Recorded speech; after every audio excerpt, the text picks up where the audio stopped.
Welcome in, everybody. It is show number 292. I know that because I was told a few moments ago by Marky and Alex, who take care of such things, that it is show 292. So I trust them, I believe in them, and therefore I'm going with it. It is show 292.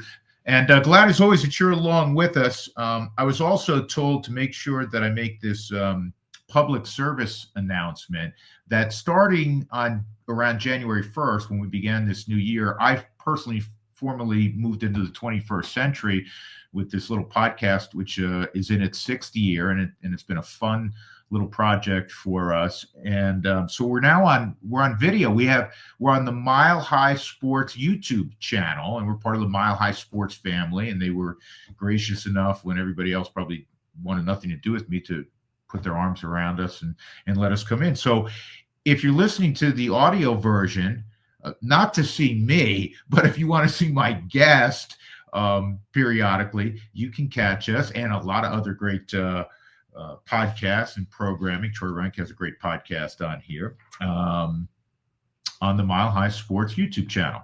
All right, so that's some business. So we get sponsors taken care of, and I have two great sponsors to tell you about. Huntington Bank is new to us, and they have really emerged in this region. They are a bank that is all-encompassing. They can do so many things for you, and they have a local feel. They really do. They have some wonderful people working for them, and we're presented by Huntington, home of early pay. You can get paid up to 2 days faster, and there's no cost. It's your money. So stop playing the waiting game. More at huntington.com/yourmoney. Direct deposit and eligibility requirements apply. Go check out Huntington Bank. It is really worth your while. Tell you what else is worth your while. Stihl, STIHL, StihlUSA.com. It's why, if you subscribe to Stihl and have some of their products, you probably have the best property in your neighborhood. You go camping, you want a chainsaw, little chainsaw. I have a hand chainsaw. I'm going to break that out actually in coming weeks. Little hand chainsaw is perfect for camping, but they have so many products to make your yard absolutely outstanding. Trimmers, hedgers.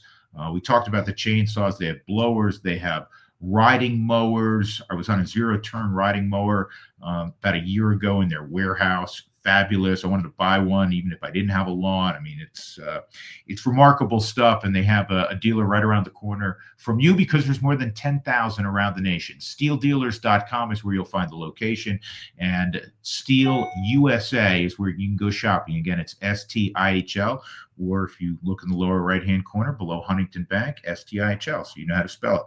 All right, Super Bowl took place last Sunday. That was a friggin' dud. It was bad. It was awful. It was bad from pretty much Jump Street. And I didn't see that one coming. My prediction was that it would be a somewhat low-scoring game, 21-17, 23-20, that kind of game. And Philadelphia would try to shorten the game, running Saquon Barkley, trying to play keep away from Patrick Mahomes. And somehow Mahomes, as he always seems to do, would win it late. It wasn't some novel concept that I came up with. That's not what happened, though. You saw what transpired. Kansas City got their ass kicked in every which way imaginable. But if you think about it, and it's been dissected now for several days, it's pretty simple. With a base four-man rush, and there weren't even a lot of stunts going on. I know Vic Fangio is going to be celebrated. I have nothing against Vic Fangio. He's been a marvelous defensive coordinator for a long period of time, and he gets the most out of his players. And, his concepts always seem to be somewhat innovative in the football universe.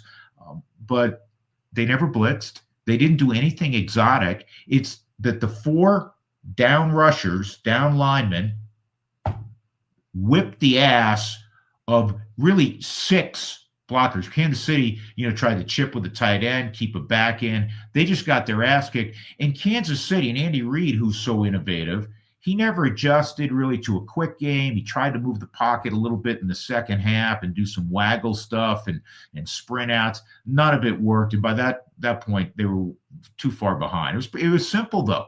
Their defensive line, it harkened me back to when the Bears in '85 under Buddy Ryan, they had all those Hall of Famers on the D line, and they just, they got after the quarterback so much that you had no time to do anything. And yeah, on top of it, Patrick Mahomes was rushed, and so he didn't have a great game. He had a poor game, but that was, ridiculously one-sided. Now, I didn't see that one coming. So, congrats to Philadelphia, to Jalen Hurts. He's been in 2 Super Bowls now. He's 1-1. This guy was a second-round pick. This is a guy who got benched at Alabama. It's a guy who came back because he's such a great team guy. He's a coach's kid. He's made of the right stuff. I mean, I've never met him. I have immense respect for Jalen Hurts. Just even before he went out and won a Super Bowl, just by the way he goes about his business. And, he went to Oklahoma, and the chips have always been against him. He's now 1-1 in 2 Super Bowls in 3 years. And if you recall, a couple of years ago when he lost, he was phenomenal. He had an extraordinary game as a quarterback. And, he was terrific again. So big tip of the cap to Jalen Hurts. And I want to go back to Mahomes now for a moment. In the aftermath, I love all the talk shows, and I did sports talk radio, and I'm going to get to more on sports talk radio here in a moment, but I did sports talk radio at different periods of my career. And, when you have the aftermath of a Super Bowl, there's always a lot to talk about. And then now with these television talk shows, and my hand's raised because I'm guilty. I watch Stephen A. Smith's and First Take virtually every day while I'm riding the bike. And it's just kind of what I do.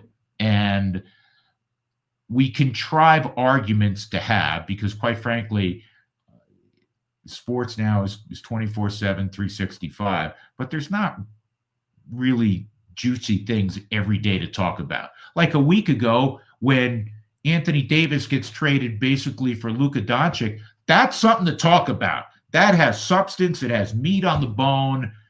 What's going on with Dallas? Why would they do that? The Lakers give up AD. Which team will be better? Which team will be better going forward?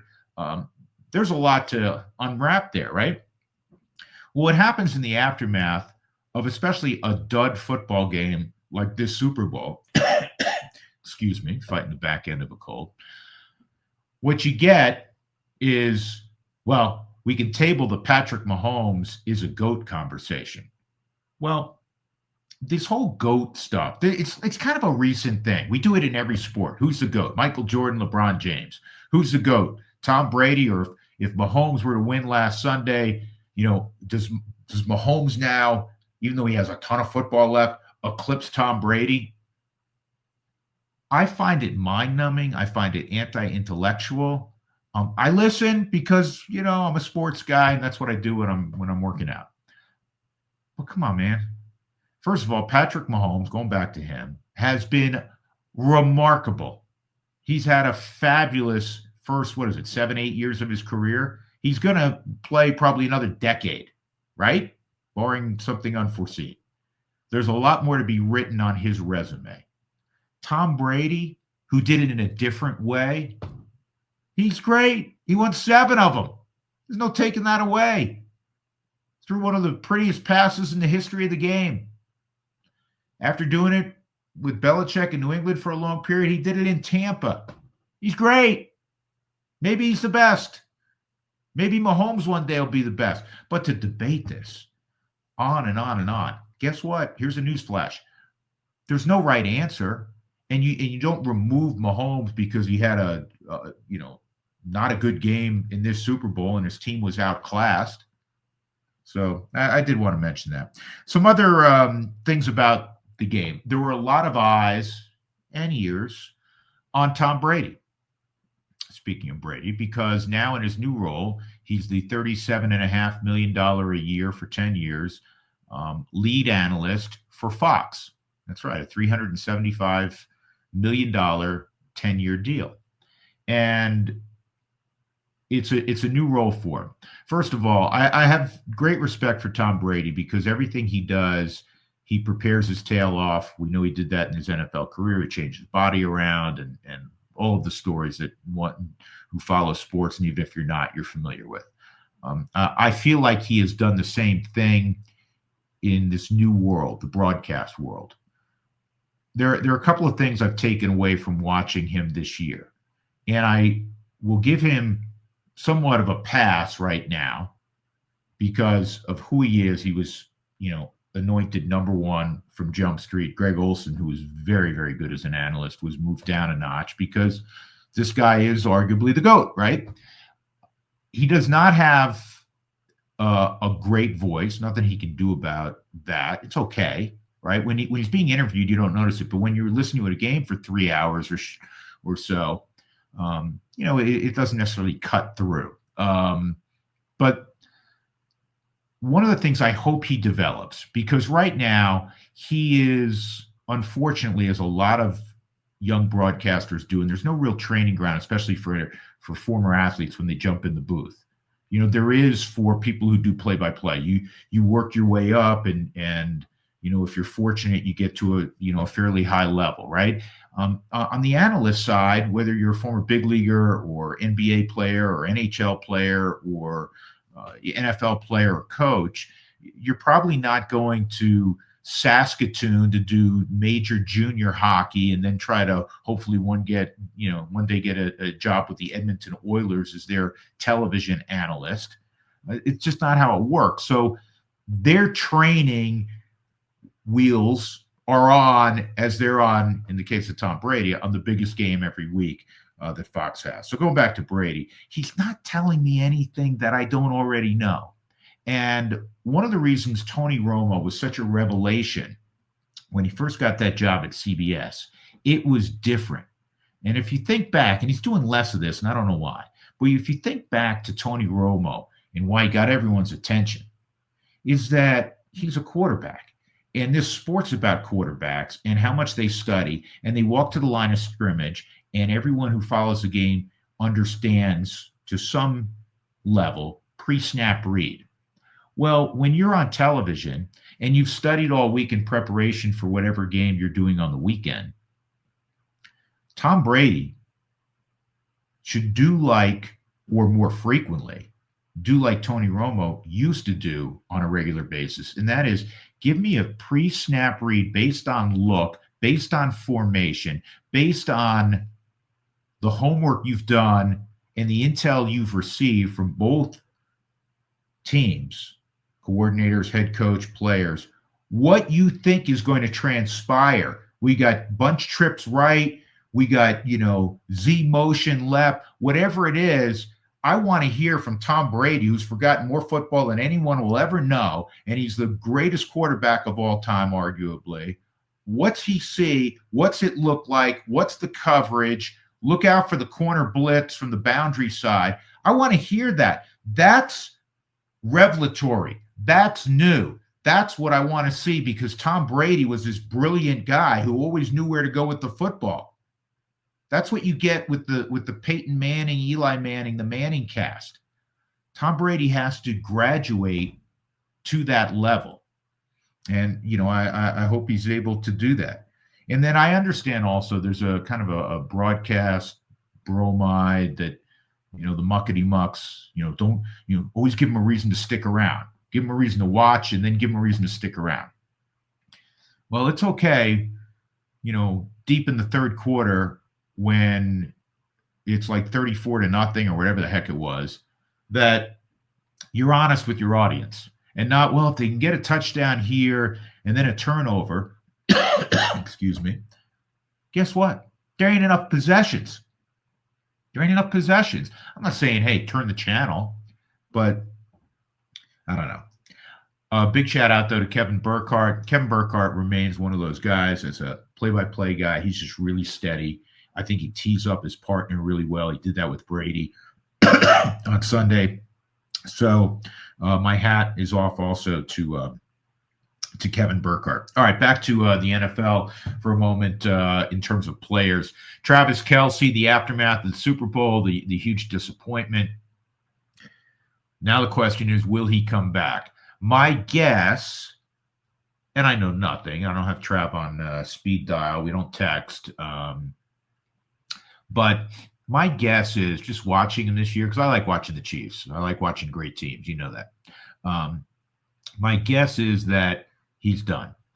He still had 97 catches this year. There were some games where, he was really somewhat insignificant. Super Bowl for everyone on that offensive side being one of them. But, the ability to separate a little bit, not there.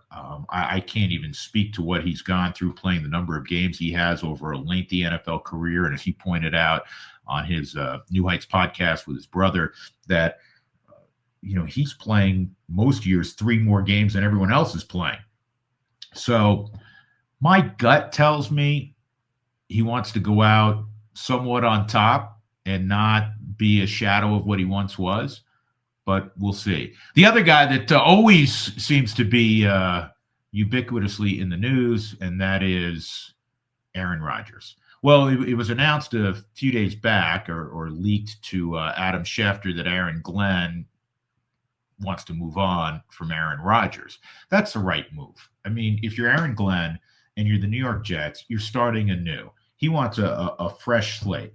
When you have Aaron Rodgers, first of all, he's 40-something-year-old Aaron Rodgers. I mean, he's still, cerebral quarterback. He still, can throw it fairly well. He's not the same guy that was a 4-time MVP. But there's all the other stuff. Didn't show up for a mandatory minicamp. Then, poor Robert Saleh has to answer that and try to make it look right. He's on, McAfee's show every week. There's so many other things. And if you're the New York Jets, you want to reboot the damn thing. So I completely understand why they want to move on from Aaron Rodgers. Aaron Rodgers has not stated unequivocally he wants to come back or he wants to retire. My guess is there's not going to be a lot of takers for him because of the baggage. And any team that needs a quarterback, it's a stopgap. And then do you, after watching how it played out with the Jets last year, is that what you want? You want to be a semi 3-ring circus?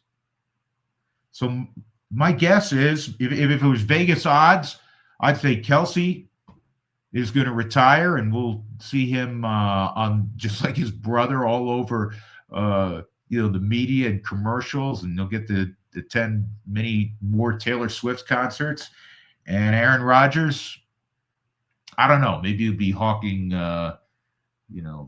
getaways to huts where you can go underground for 3 or 4 days and be one with yourself in the dark.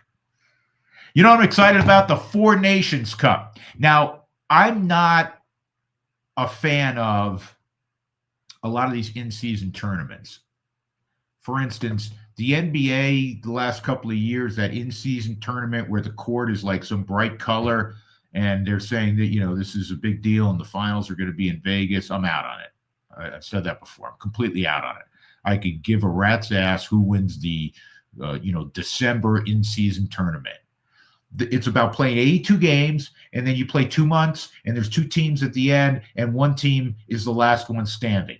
That's a season of professional basketball. That's a season of Major League Baseball, of NHL hockey. That's what we've come to expect. I don't want to see in-season tournaments. However, when it comes to this Four Nations Cup, I'm really intrigued. Again, there's only 4, right? Sweden, Finland, the U.S., and Canada. And the reason I'm intrigued is, I'm a big Avalanche fan. I think many of you are big Avalanche fans. And you have Cale Makar. He's already one of the all-time great defensemen in the history of the league, and he's still a puppy, relatively speaking. You have Nathan MacKinnon, who will go down as one of the great forwards of all time. And you have Devon Toews, who's, underrated, but a really, a very solid NHL defenseman. And they're playing for Team Canada. You have Team USA, who has great goaltending. By the way, if you looked at this thing, Team Canada has, they're going to run that line out there, where you got Sid the Kid, you got McKinnon, and you got Connor McDavid. I can't wait to watch that. In fact, as we tape this a little bit later on tonight, I'm going to be watching that. Saturday, as we tape this a few days from now, the U.S. plays Canada. I think they're going to be on a collision course, fingers crossed, to play next week in the Four Nations Championship. I believe it's in Boston, by the way. Anyhow, I'm really excited about that tournament. The U.S. has better goaltending, far better goaltending than the Canadians. We'll see how it plays out. I mean, of course, you can't count out the Finns or the Swedes, but I am looking ahead with great anticipation for that in-season tournament, and most of them I'm out on. To baseball, not a lot to report right now because spring training is going to get underway, and we're going to have hopefully a lot of things to talk about here in the coming days. I'm heading down a week from Friday. Pitchers and catchers for the Rockies report in a couple of days, and then the full squad a few days after that, and we'll have our first couple of games on Rockies TV a week from now, or whatever it is, 10 days from now. What is it, the 12th? Yeah, 22nd and 23rd. We'll have both of those ball games from spring training. Get a little feel for some of the younger guys and some of the veterans as well. They'll get a couple of at-bats when it comes to position players. Pitching, how it shakes out. Chase Dollander, how he does. How Sean Sullivan does. Carson Palmquist, some young arms to keep an eye on in the starter world. And there's some bullpen arms too that we're going to be keeping a close eye on as well, and some of the younger position players. So it's going to be a fun spring training, and we'll be talking a lot about that in coming days. Staying in the world of baseball, my guest this week is an old friend, a guy I have. Well, he's not. I can't say he's an old friend because he's young, man. He's in his mid-30s. But Kai Correa, I first got to know when he was an assistant coach at the University of Northern Colorado. Talked to him about recruiting when my boys were going through, and he's a guy I've always had a lot of respect. He's what we all should be in everything that we do. He is thorough. He is committed. He is passionate. He will not get outworked, and he will not get out homeworked either. His preparation is impeccable, and it's one of the reasons that he was able to make the jump from a smaller D1 program, and he started at a D3 program. You're going to hear his story. You're going to love it. And has made his way to the big leagues. He was with the Giants. They had a lot of success. He was a young bench coach with the Giants, with Gabe Kapler, and he's now moved to Cleveland, where he's now in 1 year elevated his title, and I kid him about that, for Stephen Vogt. And the Guardians had a ton of success last year. In the first year under Stephen Vogt. This is a guy that will manage one day in the big leagues. And in the offseason, he lives right up the road in Fort Collins. He's originally from Hawaii. And as I said, it's a wonderful story, and I wanted to share it with you. So without further ado, as the saying goes, here is the Cleveland Guardians defensive whiz coach and running coach and everything else, Kai Correa. Kai, I appreciate you joining me. I've wanted to get this done for a while now, and you guys, we've actually known each other for a minute now or two. How you doing first and foremost? Yeah, no, I'm doing great, and I'm glad I finally got to join you on this. It's been a long time coming. I was thinking about it. I think we've known each other for a little over 10 years now. Yeah, it's amazing. I think the first time I encountered you, it's my middle son, and you were coaching and doing. You wore like 38 hats at the University of Northern Colorado, recruiting coordinator, third base coach, did everything. Oh no, it was a great first Division I opportunity and a fabulous place to learn and grow. Yeah, you've kind of taken the baseball world by storm. You have a name that is now familiar to people who follow the game closely, and for those that either play at the high school level, coach at the high school level, and on up. If you are a fan of infield play, everyone now knows who you are. And I say that not to embarrass you, but it's a fact. I know you're just 36. Does it seem like a meteoric rise for you? Yeah, yeah, that's I appreciate the kind words, but I think it's one of those things where you're like a nephew at Thanksgiving and your aunts and uncles who haven't seen you a long time felt like you grew a lot, but because you looked in the mirror every day in between, it doesn't feel that way. I would say I still have pinch me moments and I'm incredibly grateful for what the game has provided for me, but it hasn't felt that way from the inside looking Yeah. out. And by the way, are you sporting Denison baseball right there? Oh yeah, I had to get my Mike Deegan hoodie just for you. That's one of our people we got overlapping, and so I threw that on.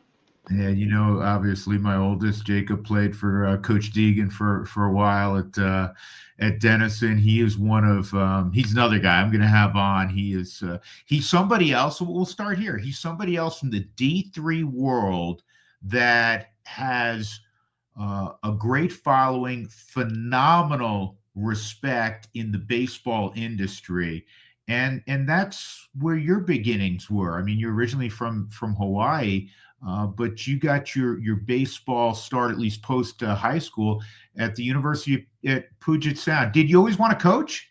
Yeah, I always wanted to coach. I was the grandson of a coach. I was the son of a coach. I never thought I would do it full time.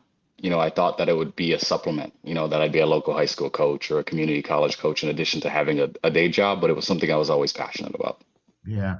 And again, your story for me is a fascinating one. And I've heard you speak many times, and we're going to get to that in a moment. But Kai, you went to a D3, and I didn't realize until I heard you say this that it wasn't a yellow brick road to coaching. It wasn't even a yellow brick road as a player, was it? No, I think I was a bigger fish in a small town, a town of 50,000 people, and so you kind of have a inflated sense of your baseball ability because you have high school WAR, and some of those things don't necessarily scale. And so I took my lumps along the way, but because it was something that was always so important to me and at the forefront, I always found ways to create new opportunities. And you went through a rough period at one point in college. Take us through that when I guess you got I don't know the exact story, but you got a little sideways with the head coach. Yeah, I think the biggest thing is as a young person, I never realized how fortunate I was in my life in terms of not experiencing loss. And when I got to college, that's the first time I lost an important family member. I lost my grandmother, and then I lost a dear friend. And I didn't realize as a young man how poorly I was equipped to deal with adversity. And so many things, both athletically and academically, had gone well through me through the course of my life that I didn't have a solution. And I went from somebody who had a track record of being a good teammate and being trustworthy and being responsible, and I dealt with those things in an irresponsible way, and it got me sideways with the program and sideways with the coaching staff. And looking back on it, I can't believe I'm saying this now, but looking back on it, I'm so grateful that happened because it made me a much more thoughtful coach. I think sometimes when you transition from coaching and you have this glittering playing career, it's hard to relate to everybody on the spectrum of the roster. Those going through hardship, those coming back from injury, those dealing with something off the field. And had I not gone through that period at Puget Sound, where I was dismissed and then returned and kind of derailed my playing career, I don't know if I would be as equally as patient as I am today. Because I recognize how many things happen in life outside of the game that can impact your ability to play the game. When did you start dreaming big dreams? Because again, Puget Sound's always been a good, solid program, but for many, oh, it's a Division III program. It's nice now. Go get your education and be a doctor, a lawyer, a business person of some kind. Go into finance. What kept not only that dream alive, but large dreams, or maybe you didn't have large dreams and you just kind of tumbled along, and all of a sudden now you're where you are in the big leagues, third different organization. Yeah, no, I really didn't have large dreams. I mean, I had aspirations of doing it for a living. Once I got started, the framework quickly shifted for me, and I said, okay, I want to do this full time. I don't want to do this as a supplement, but I thought the path forward was in college coaching. And when I sat around, I looked in the Pacific Northwest where there were so many young quality instructors, and I wanted to look at the guys who came before me and what was their path? How did they get out of the Northwest? How did they get bigger opportunities? And I looked and I noticed they took advantage of going to camps and clinics, and they cut their teeth as national recruiters. And so instead of dreaming big, I always kind of often found myself dreaming just about simply the next step. All right, what's the next thing? Okay, I want to be a recruiting coordinator.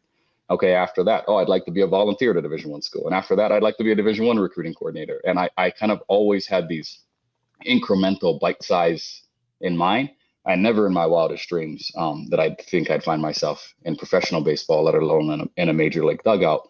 But I think a lot of those things happened because I was so focused on what was right in front of me. You know, every midweek game against Air Force for me might as well have been Game 7 of the World Series. You get the same level of preparation, the same thought process and intensity to go against Air Force in those weeks that I do today. And so I never found myself dreaming big in that regard. Who found you, so to speak, in that again, humble beginnings, if you will? You're in the Pacific Northwest. You're now immediately after your playing career a coach at Puget Sound, and then you moved to Northern Colorado. And I know where you're going to lead us to, but tell that story because it was a heck of a break. Yeah, no, I'm really, really fortunate. When I was at Puget Sound, I got the reputation as being somebody who could come in and provide quality infield instruction at Division I programs camps, right? So Division I programs are always looking for young, small college assistant coaches to help supplement their camp instruction. They're outmanned. You know, you got 100 kids on campus. You need more help, and anyone who can keep a crowd entertained and run a good station and create value is somebody they want back. And so I was on the circuit pretty heavily throughout the country in those years. And I was fortunate in that year, both at Pepperdine, at Stanford, and at another institution at the University of Hawaii. I spoke on infield play, and the late Carl Iwasaki, my dear mentor at the University of Northern Colorado, he was in attendance. And after having a tough year at Northern Colorado, he was looking for a new infield coach. And fortunately for me, he remembered those talks and he cold called me more or less. And that was a pretty substantive break in my career to get that opportunity to go from Puget Sound to Northern Colorado. Yeah, there were a couple of things for me that stood out when I first met you. You have an intellect that comes across very quickly, but you are somebody that presents themselves well without kind of devoid of ego. And the other thing is, it was pretty clear you had a work ethic that is unusual. Do you look now and say, those are my strengths, and that's one of the reasons I am where I am? Yeah, I think there were so many people you cross paths with along the way that kind of touch you and influence you. A 1% here, 1% here, 1% here. So when I think about questions like that, I think about less about myself and all those people and the people I was able to mimic and observe. But I think taking the best of all those folks, whether it's family members or teachers or coaches, I think I've long had the ability to distill a thought into an amount of time that was required, whether it needed to be 5 minutes or 50 minutes or 5 hours. I could communicate that thought, and that I've always had this burning desire to win and to get better. Win in that moment and to get better, and I think that's always driven me in the unseen hours.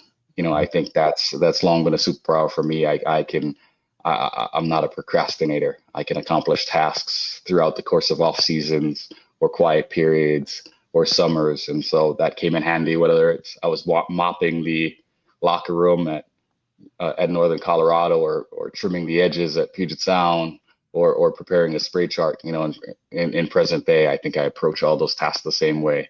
And so I was fortunate that the people who raised me instilled that level of discipline. Yeah. It's interesting. When I was taking some notes in preparation for, our conversation tonight on the podcast, one of the things I wrote down is that your gift for me is not necessarily your ability to teach defense, in particular infield defense and positioning a glove and footwork and all of those things, because it's not proprietary information. There's a lot of people who can teach you, defense and do it well. You are, for me, okay, and again, I say this not to embarrass you, whether it was, you studying up on nuclear science or studying up on, the history of the executive branch of the U.S. government, whatever it is, your gift is in communication and presentation. And again, I'm not saying this to embarrass you, but you've taken that and done it with baseball, because I've heard you speak, whether it's at the ABCA, the American Baseball Coaches Association nationally, or locally here in Colorado on a number of occasions, and you are able to captivate. Is that what you see your biggest skill as? Ah, man, I'd say it's something I'm proud of. It's something that I think a lot about. I think, like you said, there are so many people who are able to teach, and what I teach is such a collection of ideas stolen from all of those people. But I do pride myself in the stickiness in which I teach it, right? Like I hope that it's captivating and it captures your attention and it makes kids and young coaches and old coaches equally excited. And then I hope you remember it, and so those are and then I hope it's portable. Oftentimes you see somebody and maybe they're compelling, but they tell you a story or they teach you a skill that's not portable. So you then can't take it and scale. And I think for me, I prioritize in teaching is something that's sticky and portable, that's scalable. And so if you change the opinion of a singular coach, then he goes out and changes the opinion of his staff. They change the way they teach, the impact 20 players, and then those young men now have a new skill. And so I'm not sure if I think about it in the same way, but it's something I'm proud of. I at least admit to that. Yeah, sure. And within that presentation, where we are today has enabled you to reach people 30 years ago you couldn't reach through social media. People go, oh, they may not know where you work, but they go, oh, Kai Correa's infield videos. And I implore everyone who has a kid or is an aspiring baseball player, go look up Kai's videos, and he has a multitude of them covering every imaginable facet of fielding a ground ball, if you will. But that's kind of where you started to get your name nationally, is it not? Yeah, I've always had a passion for defense. When you come from Hawaii and you have that strong Japanese influence in baseball and the repetition and breaking down the minute skills and the attention to detail, and then I inherited that from my family in addition to that. So in my own home, in addition to out in the field, kind of that was my advantage coming in to the profession, is that I thought about defense in a more tactical way. And then I would say that collided with the evolution in baseball with information and objective measures, and people started thinking about coaching, pitching, and hitting differently.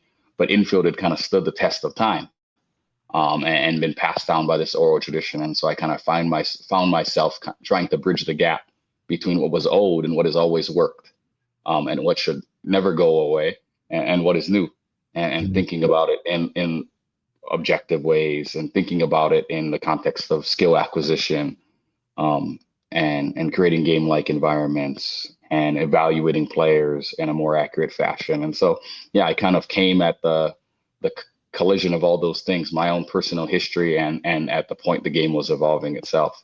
And the coincidental thing is the only reason I was posting videos in the first place is I was just trying to get kids to come to camp at Northern Colorado so we could have a better team and have more resources. Yeah, and it's hard enough to jump, say, from D3 to D1, but from college to the professional ranks and to the big league ranks is most unusual, though things are changing. And you and I have had conversations about this. It used to be, the coach, and bless him, and I'm not pointing my finger at anybody, was a 70-year-old guy kind of wandering in the outfield with his personal fungo. And he had a minor league career that flamed out in Double-A 40 years ago, and he just stayed in the game. And now there are bright young minds that may have not played a minute of professional baseball, someone like yourself, that is called upon. How did that first opportunity take place? Well, before we get into that, Drew, Yeah. I would be remiss if I didn't mention that there's still an exceptional amount of value, and I know you're not saying that with that man, the No, man no, you I know described. I'm not, but what I'm saying is it was I, exclusionary in yeah, that I that is think who populated minor league solely. diamonds, right? Yeah, and I think the gold lies is that we found, like anything else in the world, like any other industry, the game requires balance, a mix of both, the wisdom of that man, the experiences of that man, with some new blood and fresh ideas. And I think the organizations who are doing it best are colliding those two things thoughtfully every day. And Yes, I know that's not what you're saying. So my first opportunity yeah. um, came by way of the Cleveland Indians, now the Cleveland Guardians. And as I was given opportunities to speak nationally on infield play, a lot of the forward-thinking organizations, the organizations that were tapping into the college game in the private sector, the Dodgers, the Rays, the Twins, Cleveland, they were out, Milwaukee, they were out farming and always looking for additional people to add to their organizations. And fortunately for me, some Cleveland folks were exposed to some of the talks that I'd given. They'd done some vetting process, reached out to former players, reached out to opposing coaches. They called me in October of 2017. And I thought it was a prank phone call. Quite frankly, I thought it was a prank phone call, and they were just kind of on a fishing expedition. One thing that led to another. Next thing you know, I'd found myself in a suit that I'd bought, 2 days before, at like the Cherry Creek Mall, where standing at Progressive Field, giving a presentation. And so that's essentially was my big break going from college to professional baseball. So when you're at spring training for the first time and you're not tutoring, aspiring 18-year-olds at Northern Colorado or young men at Puget Sound, you're not dealing with the absolute creme de la creme in terms of talent in the world. And that had to be intimidating in and of itself. And also, how people are, they want to check credentials and they're going, well, who's this dude who's telling me to, do this drill in this manner? Was that intimidating initially? I don't know if it was intimidating. Maybe you could say it should have been more intimidating. I've always had this deep reverence for baseball history and people who come before me and the people who are superior players to me. And so it wasn't, but I've also had a sense of conviction and belief in the work that I had done, the research, the players I'd worked with previously, my belief system.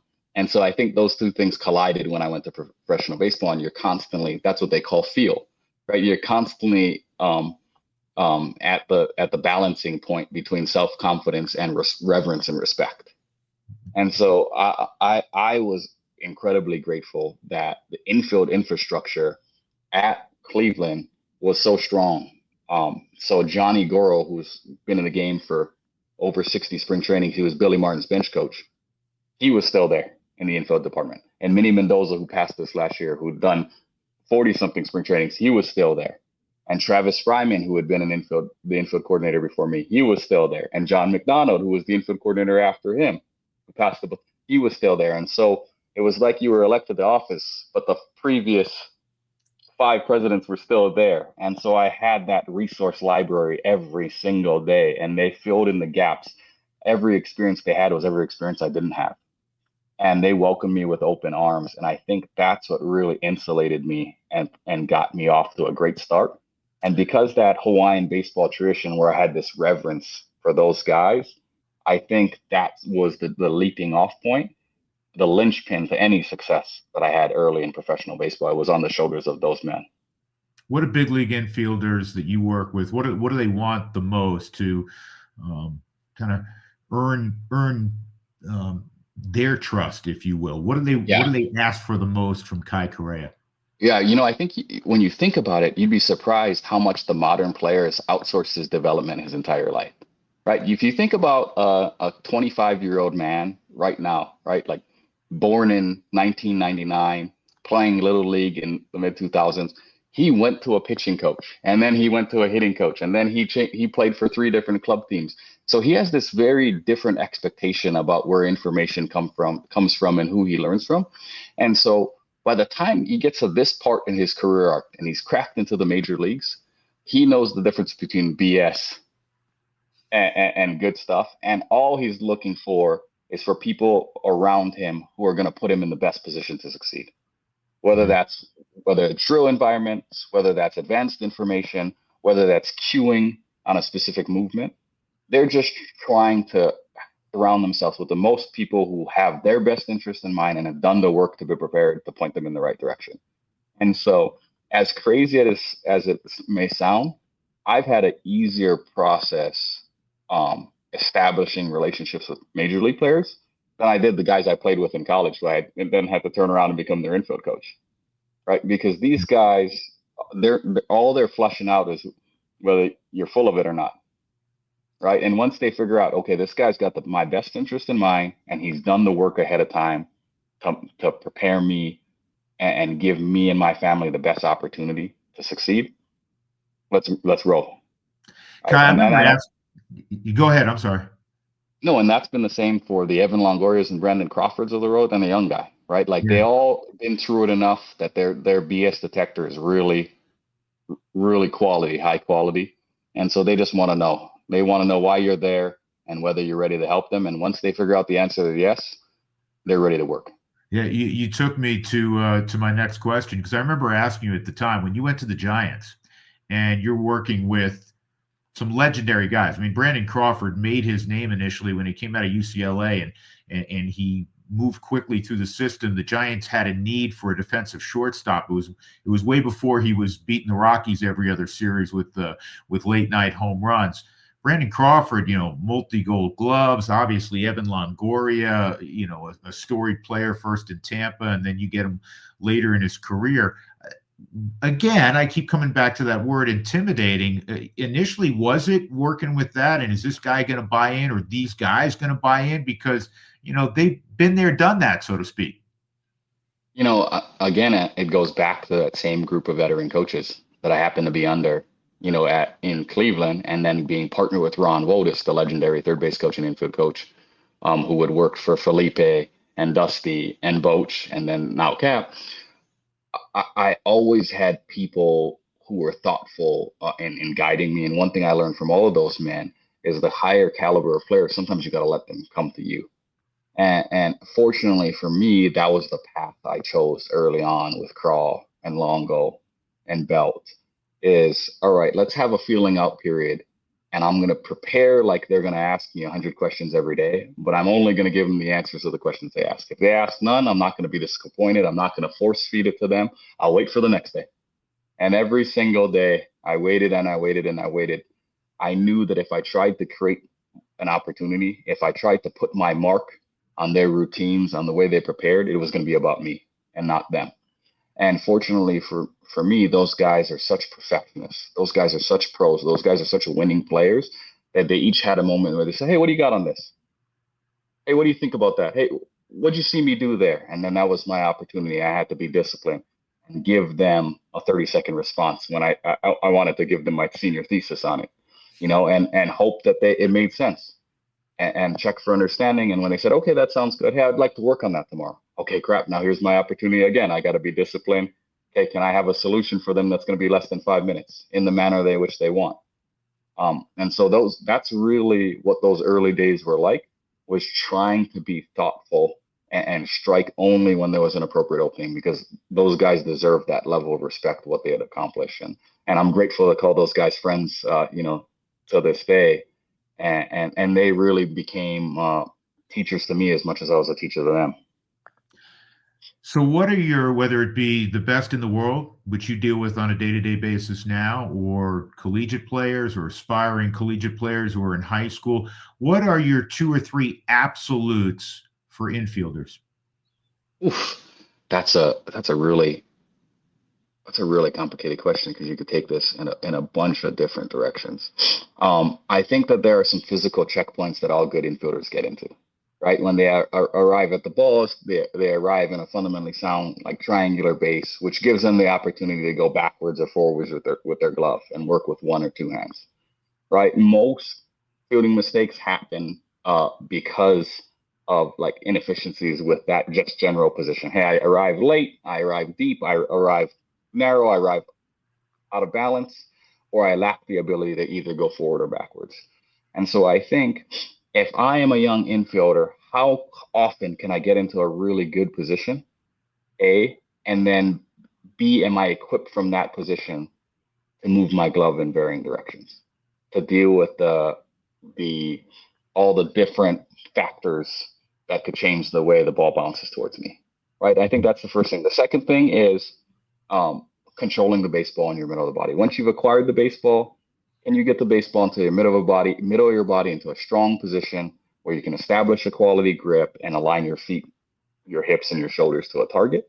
And then the third thing is an undertaught thing, and you see it all across youth fields. Can I make a quality throw? Right. Once I am aligned, do I have a efficient, compact, accessible arm stroke that I can do without having to run and fire as hard as I can, without having to shuffle 6 times, that I can access within 2 to 4 steps. Right. And if I can do those things, if I can get into a fundamentally sound position to catch the ball and move my glove in varying directions, if I can always bring that ball to somewhere to the middle of my body to control both my heartbeat and my direction, and then if I can repeat a quality arm stroke, I can get out at varying positions at varying levels. And that's an oversimplification, but the best in the world, they do those things, right? They take care of the baseball within that 10, 15-foot radius by doing those things over and over and over and over. Well, Kai, if you come by where we work at tomorrow at 5:45 in the morning with Arapahoe, you'll hear me talk about playing consistent catch, right? Because that's what this game comes down to, right? Yeah. Playing catch, and the better we can play catch, the better you play defense. And it takes me also to there's now football crossover in the jargon with baseball, and you're the field coordinator for the Cleveland Guardians. You have so many titles now because you're like defensive coordinator. I'm calling you run game coordinator too because you're in charge of that now. Stephen Votes put that on your table. Do you ever think and say, wait a second, man, I sound like I should be getting ready to, for the Super Bowl on Sunday? Oh yeah, no, it's hilarious how titles work in professional baseball, and I'm just grateful to work for a manager, a bench coach who's a dear friend of mine, and a front office who's always kind of at the forefront, thinking about creative ways to, give me responsibility and allow me to impact the game and the organization. But yeah, there are some funny. I think it's now Major League Field Coordinator and Director of Defense, Base Running, and Game Strategy. So that's what we've landed on. There's no appropriate like acronym or shortening of that. But I'm just trying to beat the people on our medical team in terms of letters after the name and the email. Are you going to drop like a flea flicker, for Detroit in the second series of the year, anything like that? Got something for AJ Hinch? Oh man, that's pretty funny. Hopefully all of these subcategories allow me to dodge criticism and align myself with success. So I think I'll drop different sections based on what we do do good or bad in a given game. There you go. All right, you had a special weekend, and I know it was not one that it happened, but it's not one that you said, boy, this is a great thing. And a guy you worked for, Gabe Kapler, at the very end of the season a couple of years ago, gets relieved of his duties. It's part of professional sports. There's 3 games to go against the Dodgers, and all of a sudden you are now the interim manager. What was that like? Yeah, I mean, it was really odd. There's no two ways about that, right? You got a dear friend in Gabe Kapler, who is one of the biggest advocates for me in this game, who gave me a giant opportunity to be a bench coach in the major leagues, and he gets fired. And that's a sad moment. It's an awkward thing throughout a clubhouse, players and staff. You feel like you let somebody down, right? And then after that dust settles, just for a moment, briefly, when it dawns on you that you're going to manage the team, it feels inappropriate to have any level of excitement, because the original feeling is too impactful. And so in that moment, I was just trying to get through one day at a time and do right by the organization, do right by the guys in that clubhouse who become a family, and the coaching staff, do right by Cap, and do right by that fan base, which is a pretty amazing fan base. And that kind of became my priority, is, just getting the ship to shore for those final 3 days and representing ourselves as well as possible. It took months later to kind of hit me the gravity of, not so many, Clint Hurdle made mention to me. He said, hey, I think 700 guys have won a game, Guy, as a manager, and I think that's little conversations like that with Clint. It dawned on me the gravity of that, being one of the only 2 Asian American head coaches in the big four professional sports that square off against each other, and the way Doc treated me in those games. A lot of those things, the guys giving me that ketchup, mustard, maple syrup, beer, wine shower, which they enjoyed too much, I think, was like payback for 4 years of meetings. But all of those things, like those little moments, now I can look back and smile now that, we're all on the other side of that kind of little negative moment of the end of our time there. But yeah, it's very confusing emotionally, but something I'm grateful for now. And again, you dream big dreams, and now you're a step away. I mean, you've had interviews now to be a big league manager, and you're still very young. I think you're 36. So that has to be, somewhere, near the forefront of your mind, that you're going to get an opportunity one day to run the whole show, and that has to be exciting. And I say that not to be dismissive of where you are right now, because I know, again, anybody who's been listening to this realizes how focused you are, and I guarantee you have like a volume of books already that you're ready to present, in a handful of days when you guys have your first full team workout with the Guardians. Yeah, no, I as you stated, like that's the overwhelming priority, but it is humbling to be even in the conversation. But I just have too much respect to the men who get to manage, major league teams, and who continue to manage major league teams, and the circumstances around that. And if that opportunity ever comes my way, obviously I would, run full steam ahead like I've done every other opportunity. But until then, the only thing in my crosshairs is, this spring training and day one in Kansas City, just like the same way the midweek against Air Force was in my crosshairs, just like a weekend against George Fox was in my crosshairs. Yeah. What gives you the greatest joy? Is it, 3 hours before a game when you're doing your infield work, starting with guys, literally, on their knees, maybe not even with their glove yet, and just working on fundamentals? Or is it actually, at 7:05 after the anthem, and now the competition has begun? Without question, 7:05. Okay. Yeah, because you can be the greatest teacher in the world, but if there's no application, it was just a whole bunch of hot air. And Right. so I live for 7:05 because those are the moments where the guys get to apply the preparation, the notes from meetings, the small conversations, the moments of encouragement, working through tough things. And then you get to see them compete at the highest level in the world against the best players in Yeah. the world in front of 40,000 people, and on television. They get to apply some simple skill in a boys game. And so I live for those moments, and those are the guy makes a big play and he winks at the dugout, because it's something you talked about and no one else needs to know, but that's a fun thing. Or I think like one fun example I'll give you is going into last season. Jose Ramirez spent a ton of time doing something as simple as catching pop flies. It's something he got away from through his career. He dropped a handful in 2023. He's too good of a player. He's too much of a winner for that to happen. In 2024, we made a whole big deal about in spring training. We had some fun with him, but he's such a killer. He took it incredibly seriously. And this past season, he pointed at the dugout every time he caught a fly ball. And that's fun. That's what I live for. That's fun for me, because what becomes a tough conversation then becomes a joke, what gets applied in practice matters. And then you get to the other side of the rainbow and you played 162 games, and what could have been 12 balls that fall in across the infield unit becomes 2. You recoup 10 outs. That might win you a game. And when you're in a pennant race, when you're in a division race, those things, little moments matter. And so that's what gives me the most joy, is unearthing something small that can lead to a win 6 months later.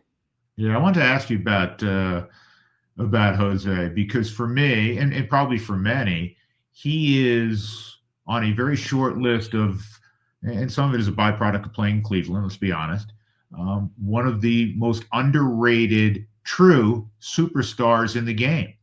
And I would assume also that if you saw him in street clothes walking down the street, Euclid Avenue in Cleveland, maybe in Cleveland he's going to get recognized, but he sure as heck ain't going to get recognized walking down, the 16th Street Mall in Denver, right?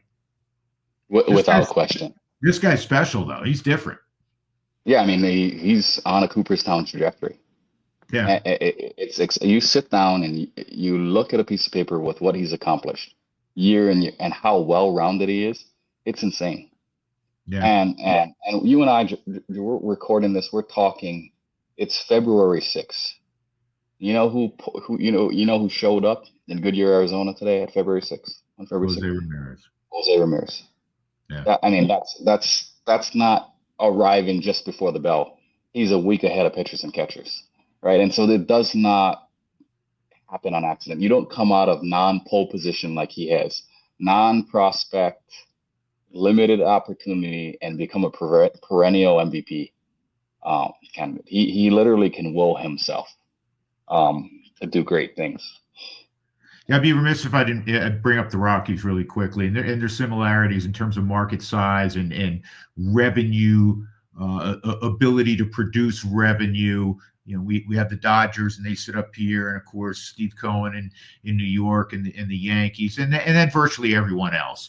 And it's not a pity us type of conversation. But when you look at the Rockies from afar, and your focus obviously is on Cleveland, but you've lived in this state for a long time. And, as we tape right now, you're home in Fort Collins. You know a lot of people within the Rockies organization. Talk first about Tovar and some things where when you played the Rockies last year, you said, okay, I see some building blocks, and I'll let you take it from there. Yeah, I think along being a fan of the Rockies, having lived in the state and married a Coloradan, and then having a ton of respect for that staff, and the way they treated me as a young major league sports coach, specifically people like Bam Bam and Red, I will always watch them closely. And I think one thing that they've always had the track record for is this developing of star position players, right? Like, there's a guy after guy. It's an assembly line of these stars that come through. And what's very obvious now when you're watching this current team, having just come from the NOS and then even last year is, man, there's some talented guys. Nolan Jones, obviously, I knew as a minor leaguer, and Tovar emerging as this kind of dual threat, makes the routine plays, can make the above average plays, can hurt you with the bat. I mean, there's a lot of fun guys running around there. Doyle on the ground that he covers and his ability to throw. So yeah, it's a very fun skill group. And then they got one of my favorite guys now in Tyro Estrada. And he always hit the Coors Field. So I'm excited to see him with, 81 opportunities. They hit it towards the truck out there and make some great plays at second base. And so, yeah, no, I think there's a lot of similarities, Yeah. within the organizations and the reliance on our ability to build homegrown players. And when you think of the good Rockies teams of the last 20 years, they're built around these homegrown players, and the same goes for the Cleveland organization. Yeah. I said, by the way, a couple of years ago, when you guys rolled to town, or maybe we were out at your place when you were with the Giants, and you guys had it rolling.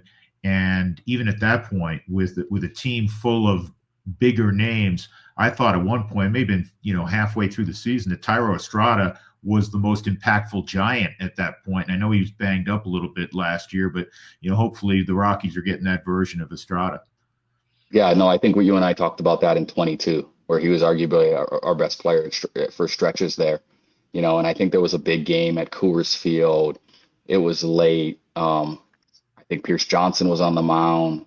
We were down by one, or it was a tie game, and Craw gets a huge, like he'd done so many times in his career, gets a huge go ahead double, with 2 outs into that right center gap. And after the game, they asked Buddy about it. And, I've asked him about walking Craw, and I thought his answer was spot on. He said, "Hey, that guy who hits behind him is a pretty good player too." And I thought to myself, man, that's a real coming of age for Tyro, where a guy who's been around as long as Buddy is saying, "Hey, I respect the next guy just as much as I respect Craw." And he was right. We felt the same way internally as well. And so, he got banged up a little bit, but I think he's still got good baseball ahead of him. And I'm glad he's doing it here in my second home state.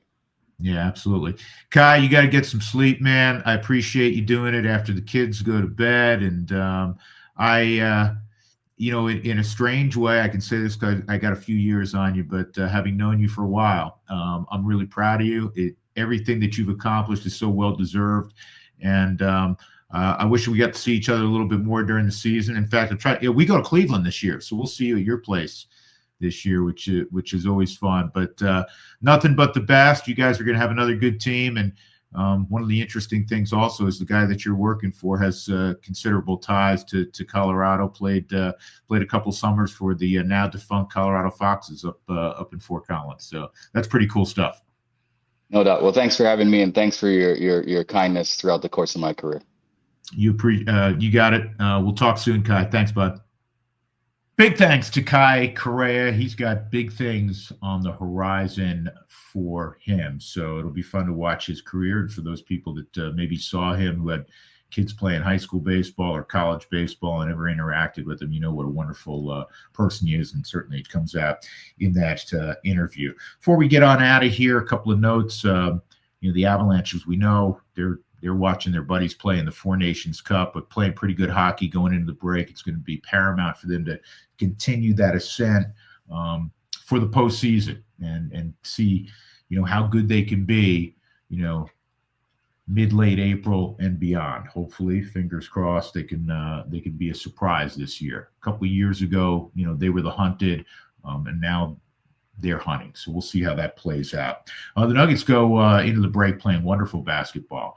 They're a team that's ascended. I saw, I think it was Alex who made mention to me today that Vegas now has the Lakers with Luka in the fold as the favorite to come out of the West. Now, I'm not an NBA expert anymore, though when I did the NBA, I wouldn't say I was an expert, but I certainly was more cognizant of all the players and the teams and the storylines. But I know enough to be dangerous. And Oklahoma City's legit. They got Chet Holmgren back. I don't know if I put the Lakers, anoint them as the odds-on favorite to come out of the West. And a team, speaking of a team ascending after kind of a run-of-the-mill start, a pedestrian start, the Nuggets playing really well going into the break. And they've done it where they've been out two of their main characters, if you will, Westbrook and Michael Porter. And Porter, before he went down, he's going to be back shortly from all indications, but Porter was playing probably the best basketball of his career. He's scoring 35 plus a night. So things are looking up for both of those clubs after the break. We do have to get on out of here because I want to go inside and I want to watch the start of this Four Nations Cup. Team USA is on, Team Canada is on, and they have three Avs in the fold. So stay safe, stay well. No football to talk about for a while. Oh, that's right. That's right. If you do talk radio, if you're one of those people that drive around and listen to talk radio, and I hope you are, because I love all those guys in talk radio. A lot of my colleagues and friends do it. I did it, as I said, a number of different times. It's now why I'm in the podcast world, because I don't want to spend 3 hours a day for the next 2 months talking about who the frig the Broncos are going to draft in the 6th round and who's going to be the second string left tackle and who's going to be the swing guard. I mean, you talk about mind-numbing, and who that sleeper is out of Ball State University who may have a future as a tight end because he was a basketball player. I'm out. I can't do it. And thankfully, I don't have to do it. So we'll just do a little bit of that here over the next couple of months. Take care, man. We'll do it again in 7 days. Stay well.